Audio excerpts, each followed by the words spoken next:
देखो, इसने मुझे अभी पाकिस्तानी बताया, क्योंकि मैं अभी वीएस में हूँ, तो इसने मुझे पाकिस्तानी बताया बैकग्राउंड के अलावा। तो मैं 75% पाकिस्तानी हूँ बिलावल खास के लिए, और 46% इंडियन हूँ, और 29% इन्होंने बांग्लादेशी बताया। तो 75%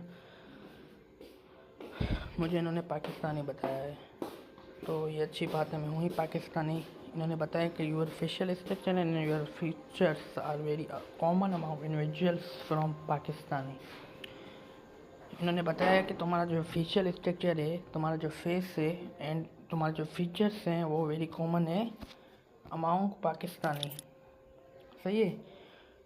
और जो मेरे मुंह का स्ट्रक्चर है ना, और मेरे फीचर्स हैं मुंह के, वो कॉमन है अमाउंट पाकिस्तानी, क्योंकि ये फेस ऐप असली होता है। इनके पास thousand of millions of people के डेटा होते हैं। वैसे तो आपको FT DNA या माई हेरिटेज या एंसेस्ट्री DNA या 23andMe एंड DNA कराना चाहिए असली DNA के लिए, क्योंकि फेस से असली DNA पता नहीं चलता है। पर ये उन लोगों के लिए जो DNA नहीं करा सकते। मैंने तो अपना DNA कराया है, मैं सिंधी निकला हूँ, पाकिस्तानी निकला हूँ, उसने सही बताया है। मैंने अपना DNA नीचे शेयर किया हुआ है मेरे YouTube चैनल पे, आपको लिंक डिस्क्रिप्शन पर मिल जाएगा। बट ये आपको एक ऐप पे बता रहा है कि आप किस नेशन से बिलोंग्स करते हैं।